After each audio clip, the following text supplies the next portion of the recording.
नमस्कार दोस्तों। कुछ लोग माचिस की तीलियां होते हैं जो किसी के जीवन में भी आग लगा सकते हैं। ऐसी ही कहानी है आज की हमारी ये कहानी। सामाजिक और भावनात्मक कहानी है। अमित के सुखी वैवाहिक जीवन की बातें सुनकर अंजलि खिन्न उठी।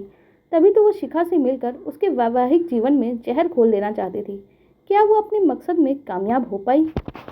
करीब 3 साल बाद अंजलि और अमित की मुलाकात शॉपिंग सेंटर में हुई तो दोनों एक दूसरे का हालचाल जानने के लिए एक रेस्टोरेंट में जाकर बैठ गए। ये जानकर कि अमित ने पिछले साल ही शादी कर ली है, अंजलि उसे छेड़ने से नहीं चुकी। मैं बिना पूछे बता सकती हूँ कि वो नौकरी नहीं करती होगी। मेरा अंदाजा ठीक है ना? हाँ, वो घर में रह के बहुत खुश है अंजलि, अमित ने मुस्कुराते हुए जवाब दिया। और वो तुमसे लड़ती झगड़ती भी नहीं होगी, है ना अमित? ऐसा अजीब सा सवाल क्यों पूछ रही हो? अमित के होठों पर फैली मुस्कुराहट अचानक से गायब हो गई। तुम्हारी विचारधारा औरत को सदा दबा के रखने वाली है ना, ये बात मैं अच्छी तरीके से जानती हूँ। अतीत के हिसाब से तुम शायद ठीक कह रही हो, पर मैं अब बदल गया हूँ, अमित ने जवाब दिया। तुम्हारी बात पे मुझे विश्वास नहीं हो रहा है। तब सही बात शिखा से ही पूछ लेना। कब मिलवा रहे हो शिखा से? जब चाहो हमारे घर आ जाओ। ये मेरा कार्ड रखो, इसमें मेरे घर का पता भी लिखा हुआ है। अमित ने पर्स से एक विजिटिंग कार्ड निकाल कर उसे पकड़ा दिया। मैं जल्दी आती हूँ उस बेचारी से मिलने। उस बेचारी की चिंता छोड़ो और अपनी सुनाओ। तुम्हारे पति तो पायलट है ना? अंजलि ने उसकी टांग खींचना बंद नहीं किया तो अमित ने बातचीत का विषय ही बदल दिया। हाँ, ऐसे पायलट हैं जिन्हें हवाई जहाज तो अच्छी तरह उड़ाना आता है, पर घर गृहस्थी चलाने के मामले में बिल्कुल जीरो है। अंजलि का स्वर कड़वा हो गया। क्या तुम दोनों की ढंग से पटती नहीं है? अमित की आवाज में सहानुभूति के भाव उभरे। वो अजीब किस्म के इंसान है अमित। मैं पास होती हूँ तो मेरी कद्र नहीं करते, और जब नाराज होकर मायके चली जाती हूँ तो मुझे वापस बुलाने के लिए खूब गिड़गिड़ाते हैं। तुम्हें अपने दिल की एक बात सच सच बताऊं? हाँ बताओ। मुझे अपने मनपसंद जीवन साथी नहीं मिला है। अंजलि ने गहरी सांस छोड़ी। मैं तो हमेशा ही कहता था कि तुम्हें मुझसे अच्छा पति तो कभी मिल ही नहीं सकता, पर तुमने तो मेरी बात सुनी ही नहीं। माहौल को हल्का करने के इरादे से अमित ने मजाक किया। मैं भी मानती हूँ वो गलती तो मुझसे हो गई। जवाब में अंजलि भी मुस्कुरा उठी।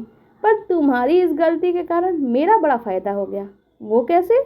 मुझे शिखा मिल गई, और वो एक ऐसा हीरा है जिसने मेरी जिंदगी को खुशहाल बना दिया है। तुमसे शादी हो जाती तो आपस में लड़ते झगड़ते ही हमारी जिंदगी गुजर जाती।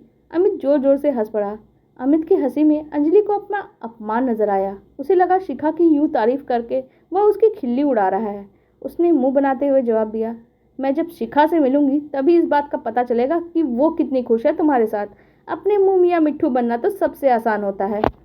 मैं तो इतना अच्छा पति हूँ कि मेरी तारीफ करते करते उसका गला सूख जाएगा। अमित ने ठहाका लगाया तो अंजलि को जहर सा लगने लगा।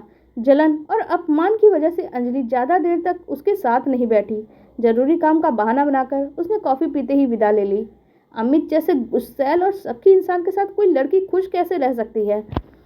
उससे शादी ना करने का मेरा फैसला गलत नहीं था। ऐसे विचारों में उलझी अंजलि से ज्यादा इंतजार नहीं हुआ, और 2 दिन के बाद ही उसने शिखा से उसके घर फोन पर बात की। उसने शिखा से कहा, तुम मुझे जानती नहीं हो शिखा, मैं अमित के कॉलेज की फ्रेंड अंजलि बोल रही हूँ। मुझे परसों ही बताया है अमित ने आपके बारे में। क्या आप आज हमारे यहाँ आ रही हो? शिखा का उत्साहित स्वर अंजलि को अजीब सा लगा। तुम्हारे घर तो मैं अपने पति के साथ किसी न किसी दिन आ जाऊंगी, लेकिन आज अगर संभव हो पाए तो तुम मेरे साथ कॉफ़ी पीने किसी पास के रेस्टोरेंट में आ जाओ। इस वक्त तो मेरा निकलना ज़रा, अंजलि ने उसे टोकते हुए कहा, मैं तुमसे कुछ ऐसी बातें करना चाहती हूँ जो तुम्हारे फायदे की साबित होगी। कितने बजे और कहाँ? जिस मॉल में तुम अमित से मिली थी उसी के बगल में जो आकाश रेस्टोरेंट है, उसी में हम 5:15 बजे मिलते हैं। शिखा, अमित को तुम्हारी हमारी होने वाली मुलाकात के बारे में अभी कुछ मत बताना। बाद में बताना या ना बताना तुम्हारा फैसला होगा। ओके? तो ठीक 5:15 बजे मिलते हैं। यह कहकर अंजलि ने फ़ोन काट दिया। शाम को रेस्टोरेंट में मुलाकात होने के पहले कुछ देर दोनों ने एक दूसरे के बारे में हल्की फुल्की जानकारी ली। फिर अंजलि ने अपने मुद्दे पे बात करना शुरू कर दी। क्या तुमने कभी ये जानने की कोशिश की है या फिर अमित ने बताया है कि वो मुझसे प्यार करता था और हम शादी करके जिंदगी साथ बिताने के सपने देख रहे थे? नहीं तो, ये बात तो उसने कभी मुझे नहीं बताई। शिखा बड़े ध्यान से उसके चेहरे के हाव भाव को पढ़ रही थी। तब तो ये भी मुझे ही बताना पड़ेगा कि हमारे अलगाव का कारण क्या था। ठीक है, बताइए। शिखा, कॉलेज में हम दोनों साथ साथ रहते थे, इसलिए हमारे बीच प्यार का रिश्ता बहुत मजबूत था। फिर मैंने ऑफिस जाना शुरू किया तो परिस्थितियां बदल गई। उसके साथ बदल गया अमित का व्यवहार। किस तरह का बदलाव आया उनके व्यवहार में? वो बहुत ज़्यादा शक्की आदमी है। क्या तुम मेरे इस कथन से सहमत हो? ये तो बिल्कुल ठीक कहा। शिखा हौले से मुस्कुरा उठी। तब तो तुम समझ सकती हो किसी भी युवक से जरा सा खुलकर हंसने बोलने पे अमित मुझसे कितना झगड़ता होगा। तुम्हें भी उसकी इस आदत के कारण मानसिक यातनाएं झेलनी तो पड़ी ही होंगी। थोड़ी सी शुरू शुरू में शिखा की मुस्कुराहट और गहरी हो गई। और अब सब ठीक है? यानी अपने स्वाभिमान को मार कर या रात दिन उसके झगड़ों से तंग आकर तुमने घुट घुट कर जीना सीख लिया है? नहीं, ऐसा कुछ नहीं है। हमारे बीच झगड़े नहीं होते हैं। तुम मुझसे कुछ मत छिपाओ, क्योंकि मैं तुम्हें अमित के हाथों प्रताड़ित होने से बचने की तरकीब बता सकती हूँ। अपने एक एक शब्द पे अंजलि ने बहुत जोर दिया। तो फिर बताइए ना जल्दी। शिखा किसी छोटी बच्ची की तरह खुश हो उठी। शिखा की दिलचस्पी देखकर अंजलि ने जोशीले अंदाज में बताना शुरू कर दिया। जानती हो शिखा, मेरा झगड़ा जब होता था तो मैं चुप रहने के बजाय उसके साथ झगड़ा करने के साथ साथ बोलचाल भी बंद कर देती थी। तब तो वो बिल्कुल लाइन पे आ जाता था।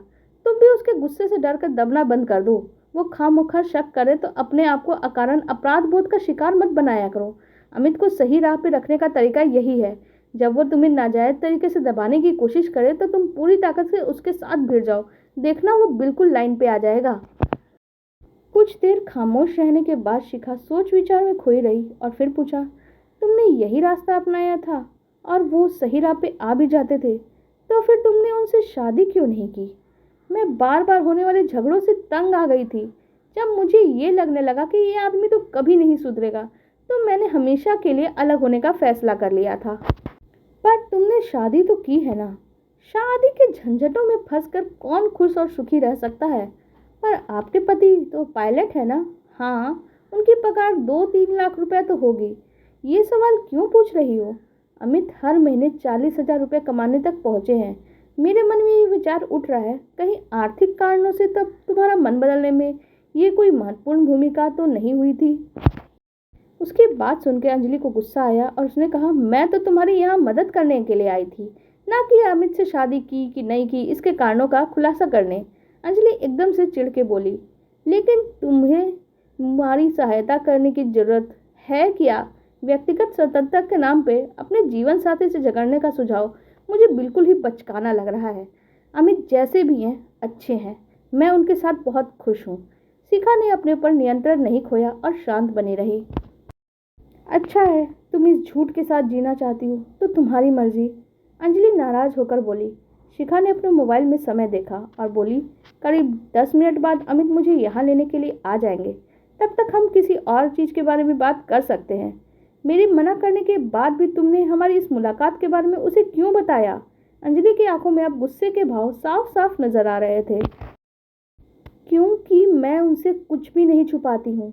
शक्की स्वभाव वाले अमित है ना, लेकिन उन्हें मुझ पर पूरा भरोसा है, क्योंकि मैं उन्हें सब कुछ बता देती हूँ और ये मेरी आदत है। क्या तुम उसे हमारे बीच होने वाली बातों की सारी जानकारी दे दोगी?